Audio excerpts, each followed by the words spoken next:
So Susanna Friesen made a video, and hopefully I pronounced her name correctly. If not, my apologies. But she made a video talking about a woman who she was talking about an idea. Um, she asked her husband like a hypothetical question. His answer was really good and interesting, and they kind of went back and forth a little bit, joking and laughing about it and whatnot. And someone in the comments said, "Oh, you should. That would make a really great book. You should write a book with that idea." Uh, and I guess she kind of thought about it, because she does like books and anyway, it's whatever. It's her idea though, right? Maybe she would have written something with it, maybe she wouldn't have. Either way, it was a fun little thing with her and her husband. Um, but some guy saw the video, took the idea, wrote a prompt for it, put it through AI, had it spit out a novel, maybe did some little bit of tweaking to try to make it not seem like incoherent garbage. And then sent it to her in an email and said, "Well, here's the book. This is what you wanted, right?" uh, and she didn't reply and was honestly kind of offended by it because it's like it felt. I guess the idea felt personal to her, which in that context I understand. And you know, if she wanted to write it herself, great, and if not, AI certainly shouldn't be writing it. But anyway, the guy then made some video or something saying like, well, no, I wrote the book for it and I sent it to her and it's been 10 days and she hasn't replied yet, so I mean, I'll probably post it online for free soon because people really want to read this book. And he promptly got attacked by virtually everyone for being out of line, as he should have been. And, well, he went on to say some really odd things trying to defend himself and got promptly roasted by the internet. And Susanna goes over that deep play-by-play really well, like, all the details in her video. I do suggest watching it. It's interesting stuff. The guy has some really weird thoughts, and I don't know, I think he just kind of has this perhaps attack defense mechanism about the way he goes about things. I don't know. Anyway, she goes through that really well. She goes through her own ideas and then some of the comments and then some of the pushback he got from like Victoria Aveyard, for instance, who wrote the Red Queen series, and hopefully I pronounced her last name correctly as well. I don't know. But anyway, all of that's there, and I do suggest watching it. But I'm not going to go through every detail of it because at the moment I kind of just want to reply not to his audacity or the way that he framed things, like the frame of mind he was in. I don't know if there's really any way to have discourse with some of what he said or the way they went about it.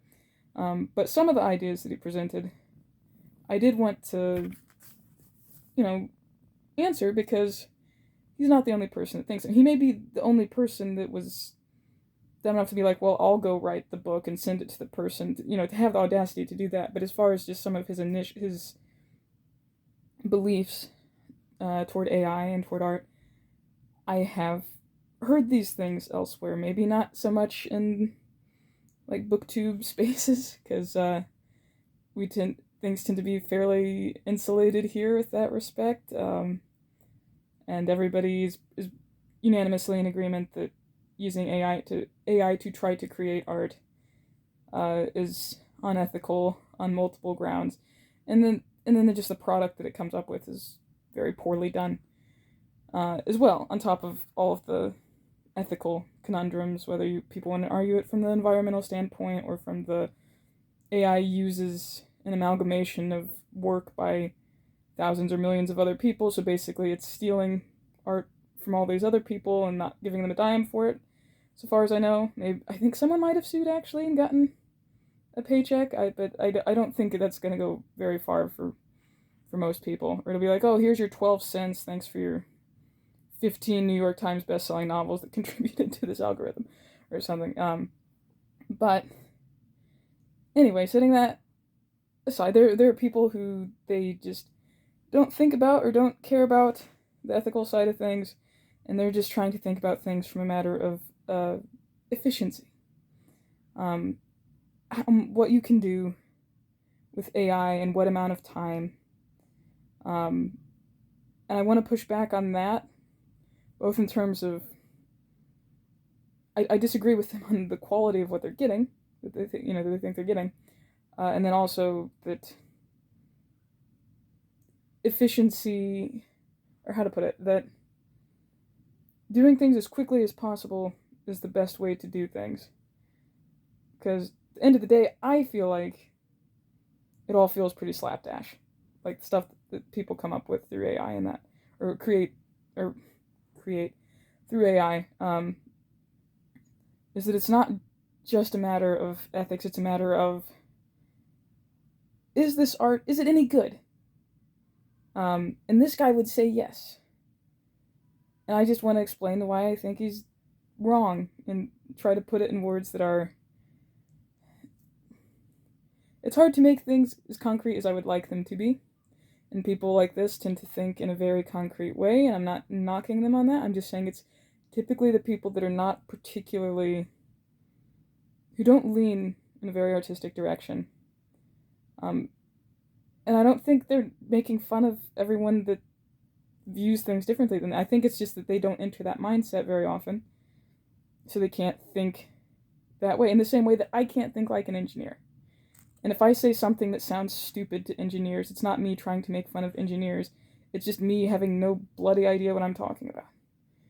So that's what the case I'm trying to make here. So one of the things that the guy said who sent this email and did all this silly stuff was that imagine if J.K. Rowling had written very detailed prompts and put them into some AI algorithm, and then edited what came out and everything, and changed the words, made it her own, and that she could have written the Harry Potter book so much quicker, and that we could have 100 Harry Potter books instead of 7. And what would the world be if we weren't willing to raise our pitchforks and be all weird and medieval about progress, and just let people write the books very quickly with the assistance of AI, and wouldn't it be so great to have 100 Harry Potter books instead of 7?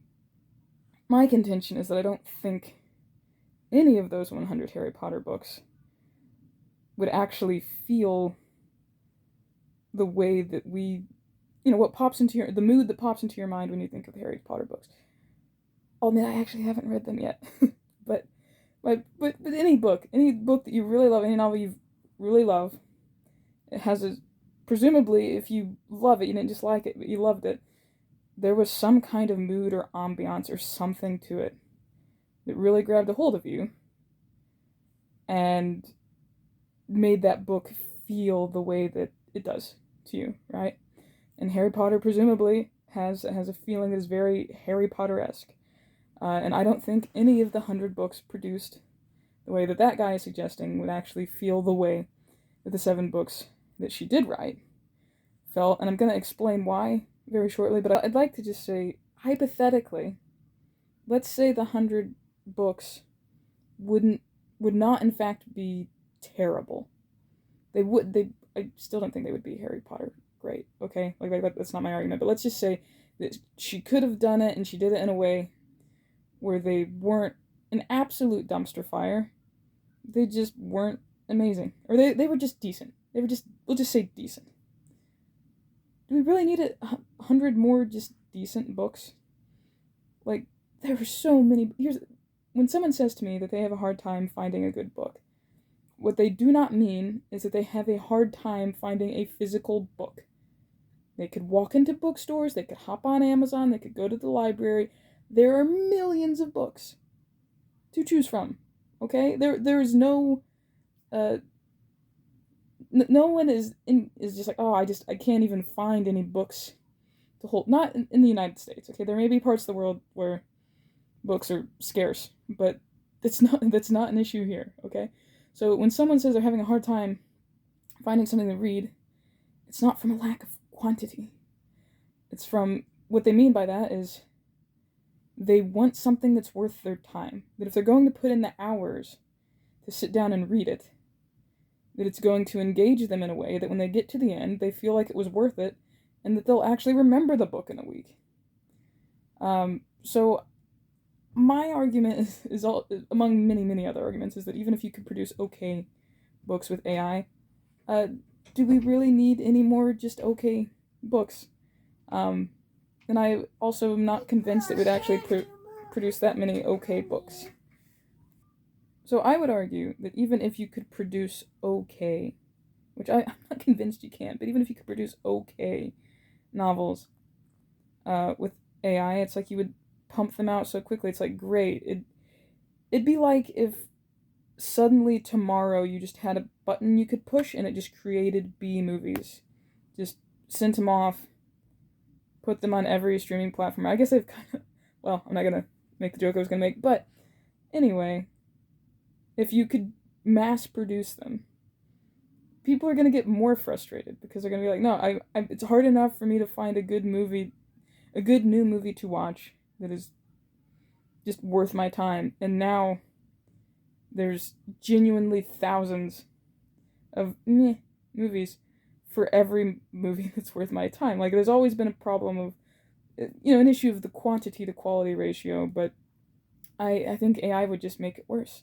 It's not like, oh, it would magically make a bunch of really amazing books. Don't we want more amazing books? They can't make amazing books. It's just making it harder to find the amazing books. So that would be my argument. Okay, well, very quickly, what is not my argument is that it automatically requires a huge amount of time to make good art. George Frederick Watts, he painted the Minotaur in like a single morning. Charles Dickens wrote A Christmas Carol in 6 weeks. And it's kind of just the best piece of Christmas fiction that we have. No one's dethroned it in nearly 200 years. So I'll give it to the man that there are circumstances in which just, whether it's, in his case, probably a combination of the muse and financial necessity. But nonetheless, that he produced this great work of art. And that happens.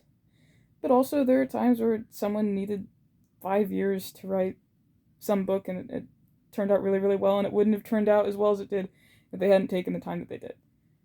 But however long a work of art needs time to simmer, it does need to simmer.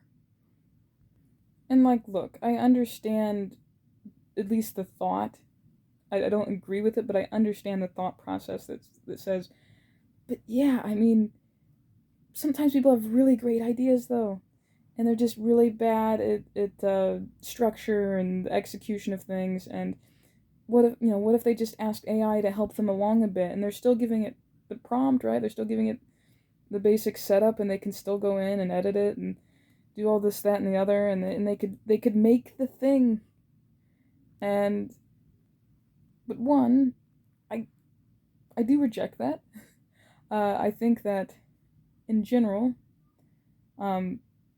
nobody's naturally, I shouldn't say nobody, but virtually no one is naturally instantly really good at something, okay? Right?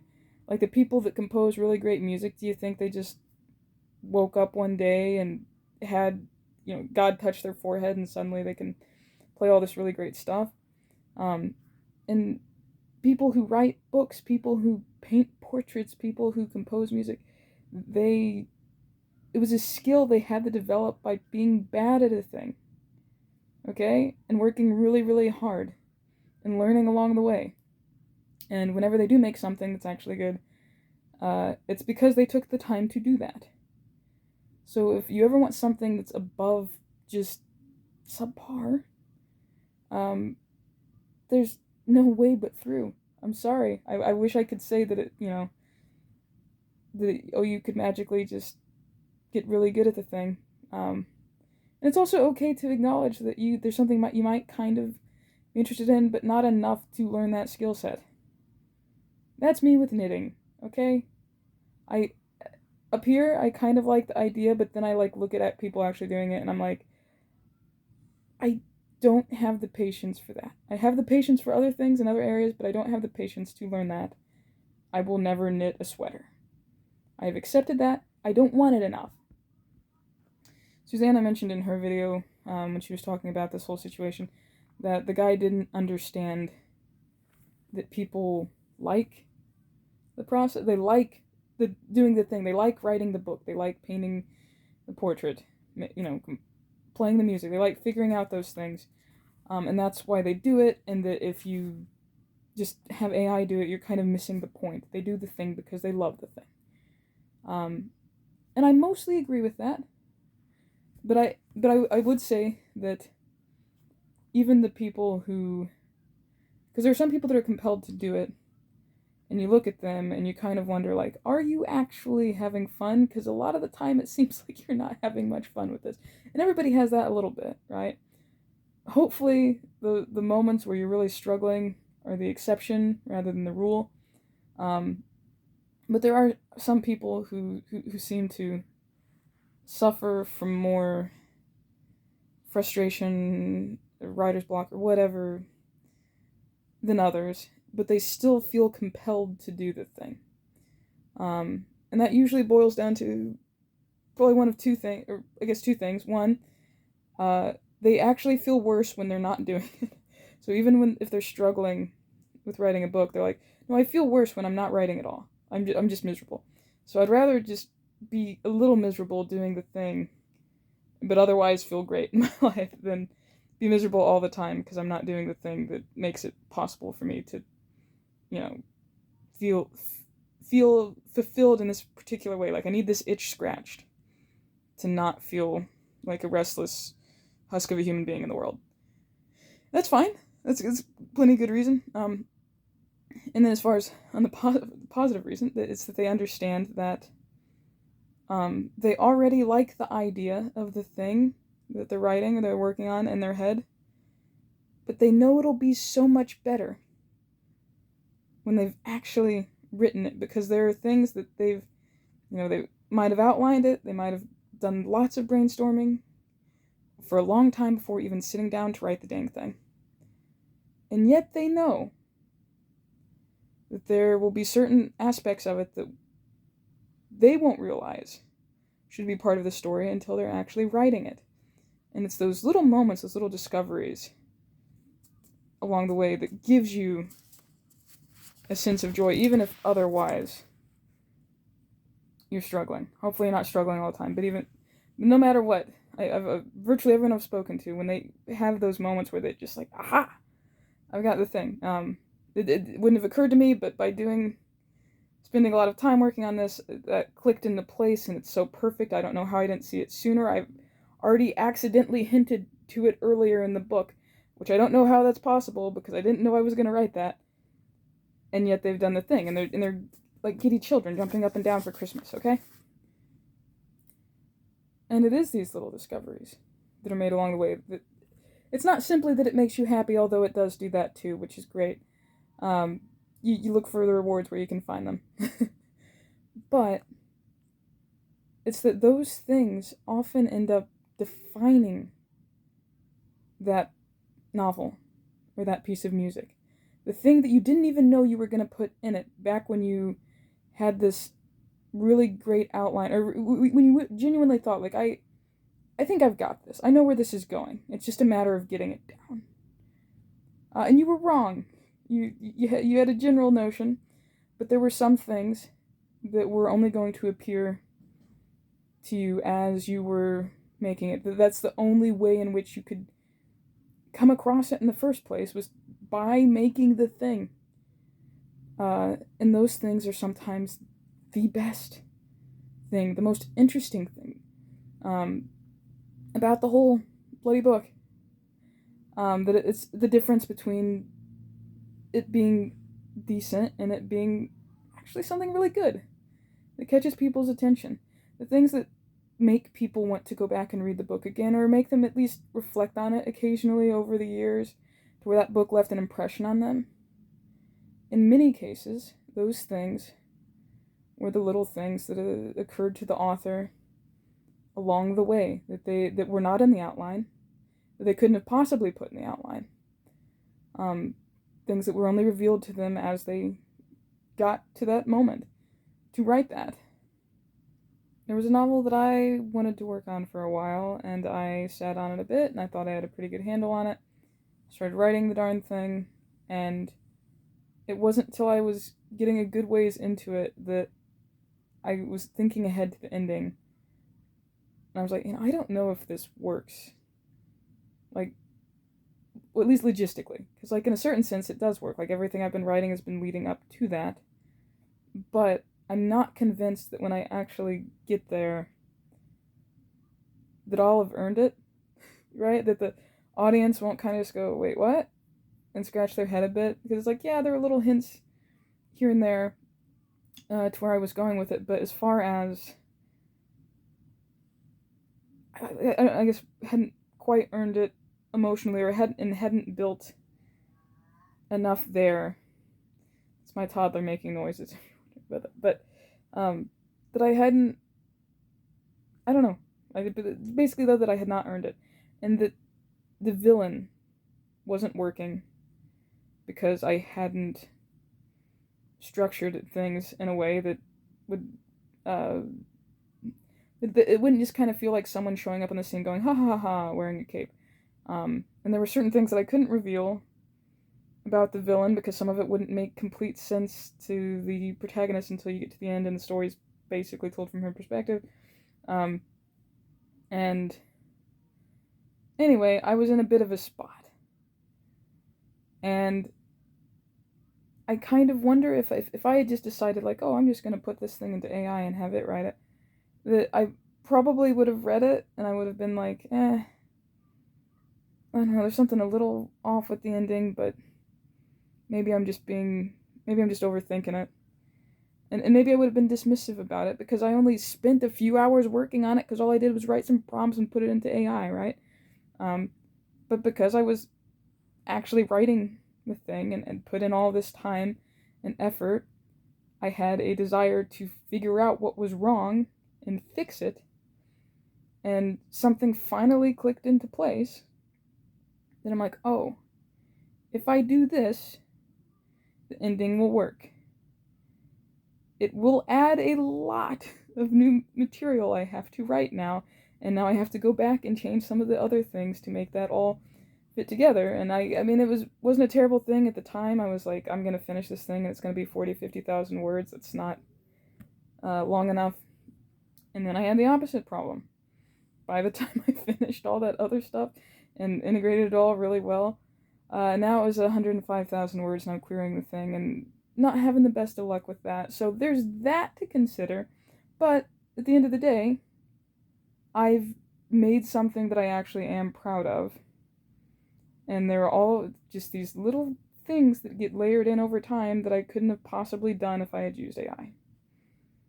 Like, some brainstorming only occurs while you're working on it. It's not just something you do ahead of time and then you create the thing. No, you make adjustments along the way, and even people that aren't particularly artistically minded, they will experience some form of that elsewhere, right? Like people who fix cars, they bought a car, they want to fix it up.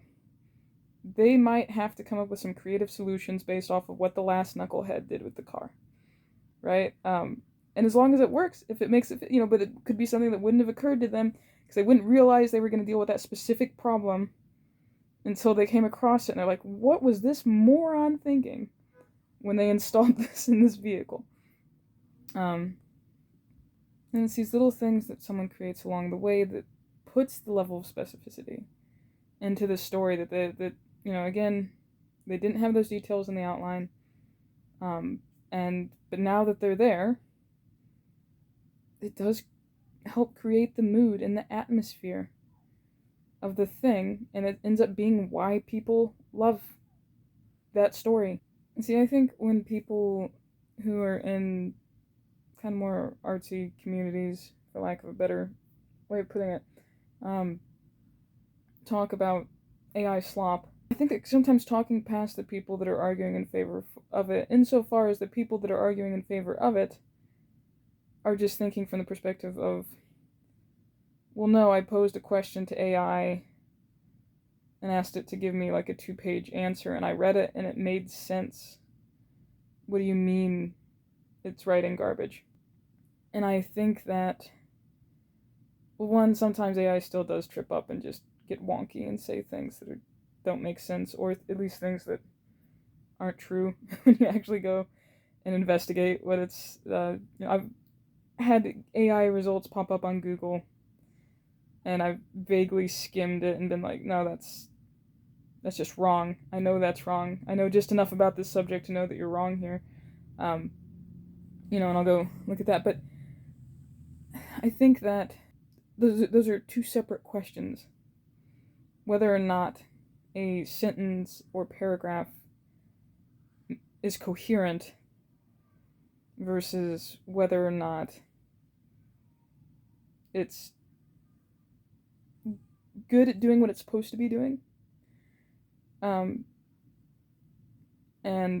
I'd argue that sometimes something can sort of be coherent, but still do a really poor job of explaining.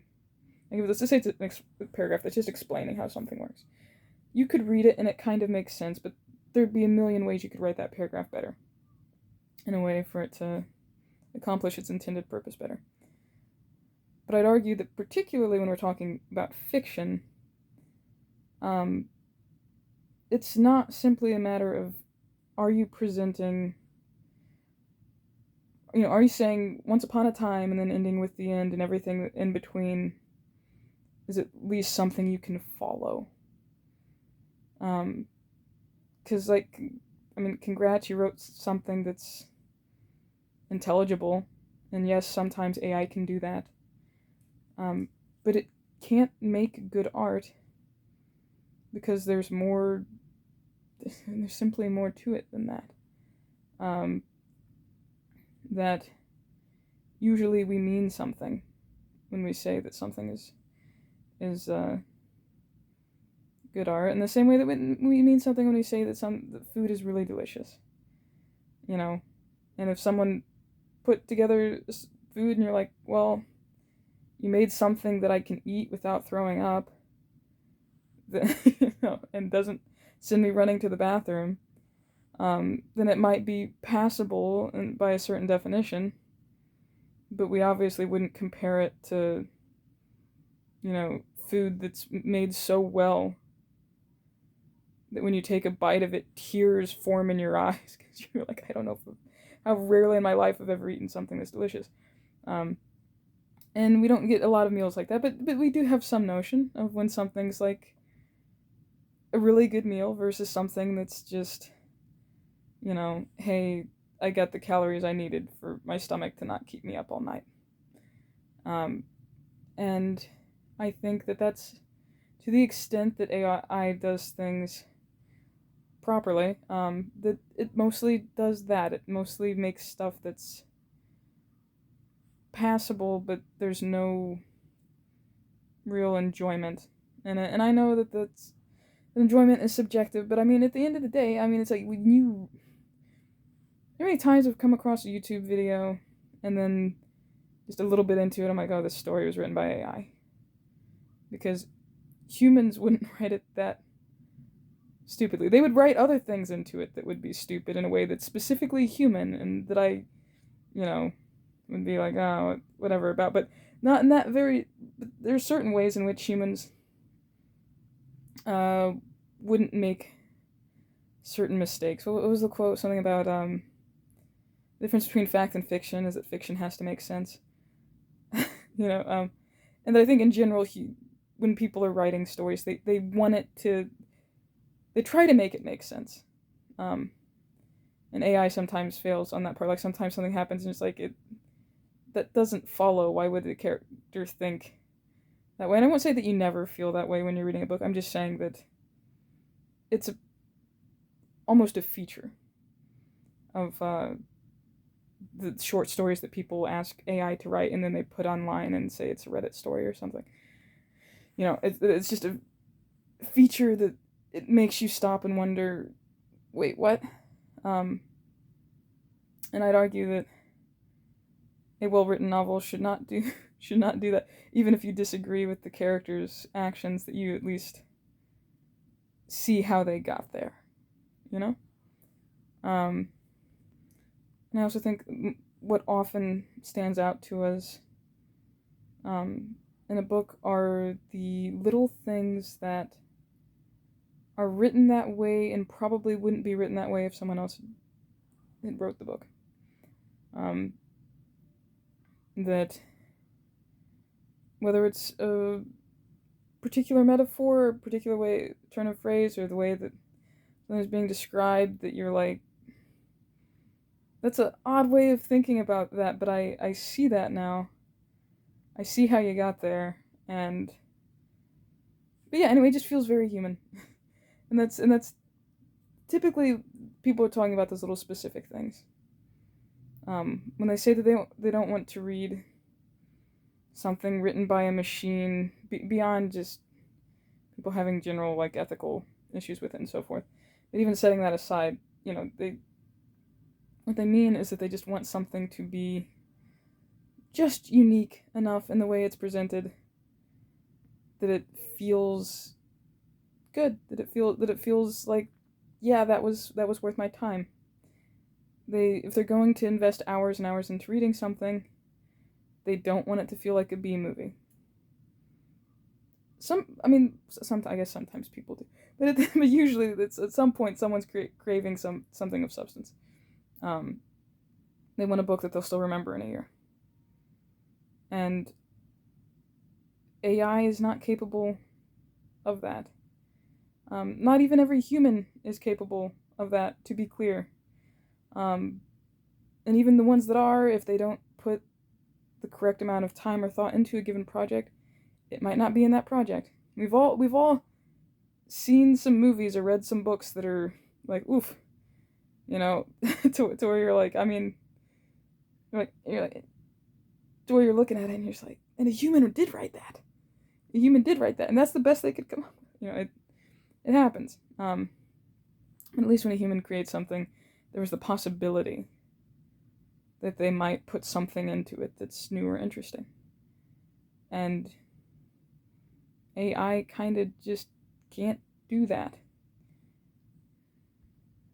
Anyway, that's more or less what I wanted to say. I didn't put it as eloquently as I would have liked. I would have liked to have more time to think on it and come up with a way to say it that isn't kind of it was a little more meandering than I would have preferred to be, and not as specific as I would have liked to be. So basically, this video is not the video equivalent of a really great novel.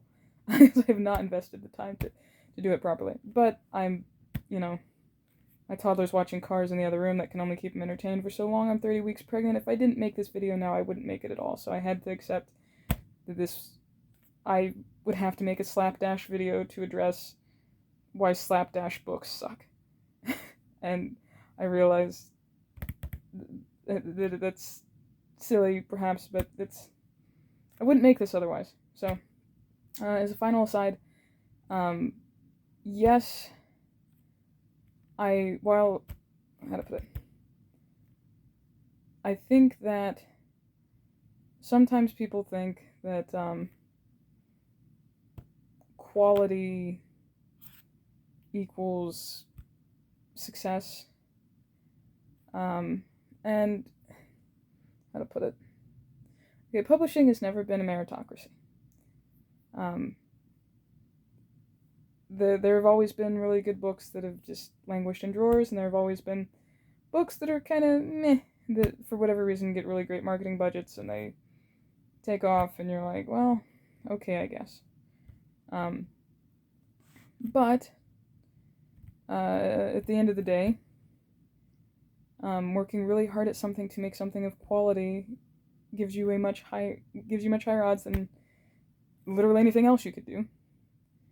And things may not always go as well as you'd like them to, but don't let it discourage you that they're, because we've heard the stories. There are people out there that make a few hundred or a few thousand AI books, put them on Amazon. People will buy them either not knowing or not caring that it's written by AI. And some people have figured it out and then regretted it, that they've spent the money or whatever. So, yes, there will be people who will create slop and make money doing it. And yes, there are people that will create really great things and might not see a dime, at least on that specific project. But I think that it's still, you should still try to make great art, because maybe you'll succeed at some point, and that is kind of really cool, because not everyone can do that, and not everyone that could will. So basically, don't let the nonsense discourage you. Okay? There have always been stories that perhaps didn't deserve the success that they got. Sorry, my kid's leaning. He's doing exercises in the other room. But that's always been the case. Okay? And just keep trying to make good art, you know? If it's something that you feel that you compelled to do, if you have something to say it. Don't let the robots blackpill you. Oh, sorry. As a final aside, there was one other thing that that guy said that I wanted to reply to, which was, he said that, he knew he wasn't going to change anybody's minds or whatever, but that, yes, people were upset about AI, but people would come around and write books with AI, because every technology, as it's come along, someone's gotten upset about it and said, but, it's going to mess up this thing, right? Like, I don't remember what examples he used, but I don't know. Like, let's say they brought out the automobile and more people started buying the automobile, and they're like, but think of the guys that drive the carriages. They're going to be put out of work.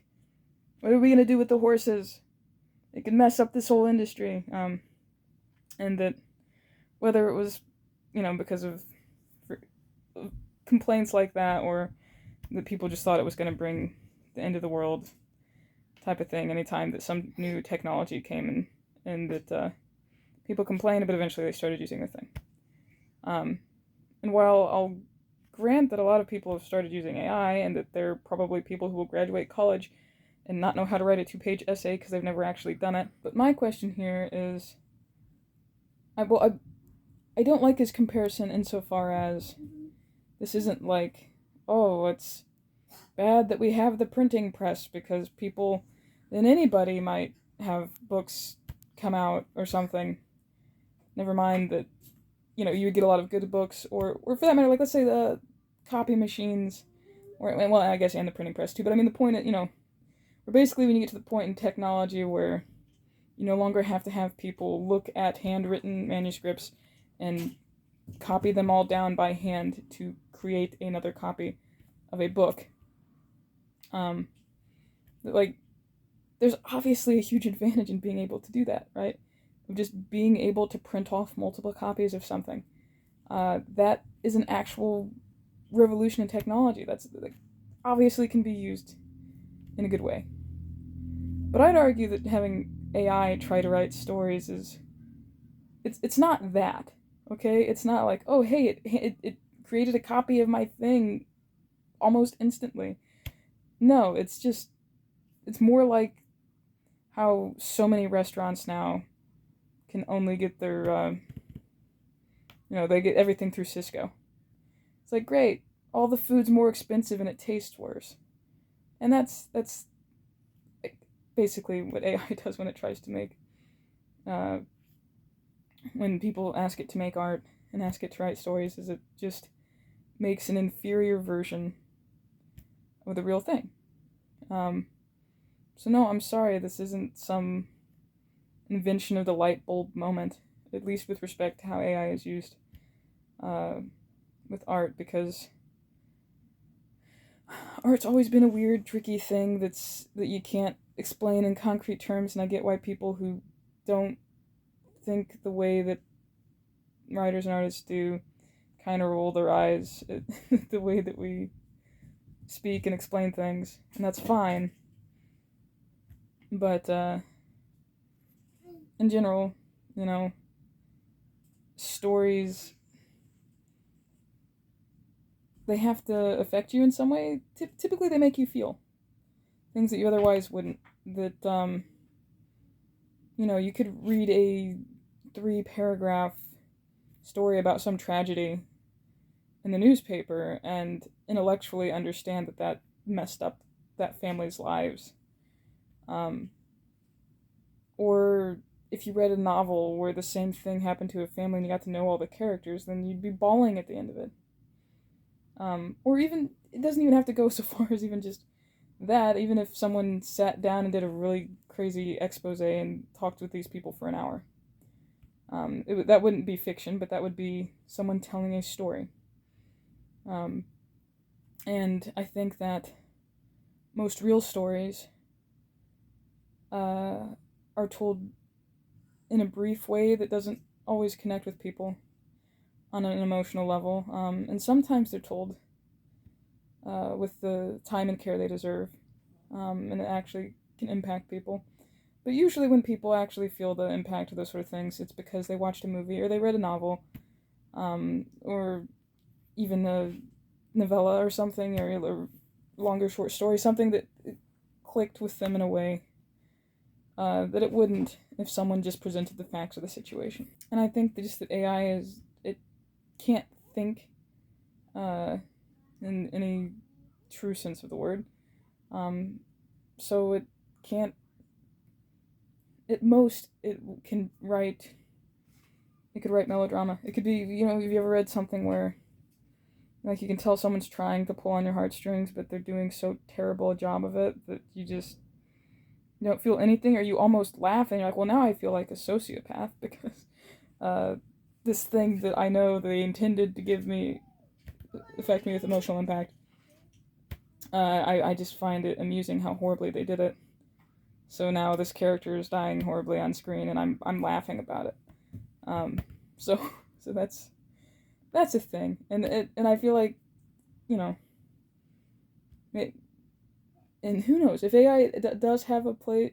Well, I don't feel like it does, but if it ever were to hypothetically have a place in art, it would just be in writing really bad stories, and for people that like bad stories. But even then, could it be bad enough?